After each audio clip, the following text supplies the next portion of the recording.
Friends, আমার অসুস্থতার জন্য অনেক দিন ধরে আপনাদের ভিডিও দিতে পারিনি। অনেকে কমেন্ট করেছেন অ্যাপ্লিকেশন দেওয়ার জন্য, কিন্তু আমি দিতে পারিনি, তাই আমাকে ক্ষমা করবেন। আজ একটি নতুন অ্যাপ্লিকেশন নিয়ে এসেছি। অ্যাপ্লিকেশনটি হলো বিশ্বকর্মা যোজনা সুবিধা পাওয়ার জন্য অ্যাপ্লিকেশনটি ভিডিওর কাছে লিখতে হয়। লিখে আপনাদের লোকাল পঞ্চায়েত অফিসে সেক্রেটারির কাছে জমা দিতে হবে। বর্তমানে এখন তো সারা ভারতবর্ষে বিশ্বকর্মা যোজনা অনলাইন আবেদন চলছে, তাই অ্যাপ্লিকেশনটি খুবই গুরুত্বপূর্ণ। যারা অনলাইনে আবেদন করেছেন তাদের উদ্দেশ্যে বলছি, আবার অ্যাপ্লিকেশন লিখে আপনাদের ডকুমেন্টস সহ পঞ্চায়েত অফিসে সেক্রেটারির কাছে জমা দেবেন।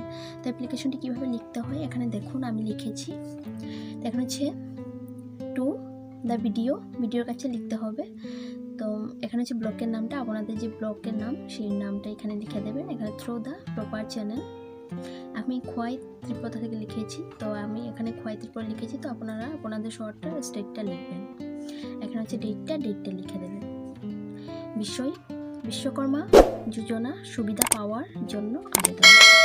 এখানে হচ্ছে আবেদনকারী যে আবেদন করবেন ওনার নামটা, এখানে ওনার পিতার নামটা, এখানে হচ্ছে গ্রাম, পোস্ট অফিস লিখবেন, এখানে হচ্ছে থানাটা লিখবেন, এখানে হচ্ছে আপনার যে জেলাটা লিখবেন, এখানে আপনার কি কাজের জন্য অনলাইনে আবেদন করেছেন সেই কাজের বিবরণটা এখানে দেবেন।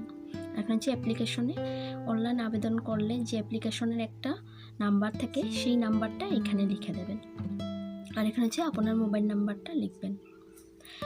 মহাশয়, অধীনের বিনীত নিবেদন, এই যে আমি, এখানে হচ্ছে আপনার ঠিকানাটা লিখবেন, কোন সেই গাঁওসভার নামটা এখানে লিখবেন। গাঁওসভার একজন স্থায়ী বাসিন্দা।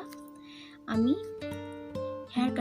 এখানে হেয়ার কাটিং দিয়েছি। তো আপনারা যে কাজের জন্য অ্যাপ্লাই করেছেন সেই কাজের বিবরণটা এখানে লিখবেন।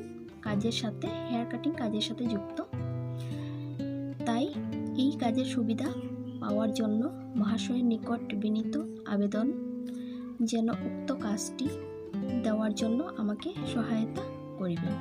এখানে হচ্ছে আবেদনকারী যে আবেদন করবে ওনার সিগনেচারটা এখানে হবে। আর এখানে হচ্ছে আপনি যে ডকুমেন্টসটি জমা দেবেন সেই ডকুমেন্টসের ডিটেলসটা এখানে লিখে দিতে হবে। তো আমি এখানে লিখেছি, দেখুন কি ডকুমেন্টস। এখানে হচ্ছে রেশন কার্ড জেরক্স, তারপর আধার কার্ড, আইডেন্টি কার্ড, এখানে হচ্ছে পঞ্চায়েত আরওয়ার, কাস্ট সার্টিফিকেট, আপনার যে কাস্ট সেই কাস্ট সার্টিফিকেটটা লাগবে। এখানে হচ্ছে ইনকাম সার্টিফিকেট, এখানে ডিসি ইনকাম বলেনি, এমএলএ ইনকাম দিলেও চলবে, তো এমএলএ ইনকাম সার্টিফিকেটটা দিয়ে দেবেন। এখানে হচ্ছে ব্যাংক পাসবুকটা জেরক্স করে দিবেন। এই ভিডিও যদি ভালো লাগে লাইক কমেন্ট শেয়ার করবেন। আমার ভিডিও পেতে আমার ইউটিউব চ্যানেল গৌরলিপিকা নামে সাবস্ক্রাইব করবেন, আর পাশে থাকা নোটিফিকেশন অল করে রাখবেন।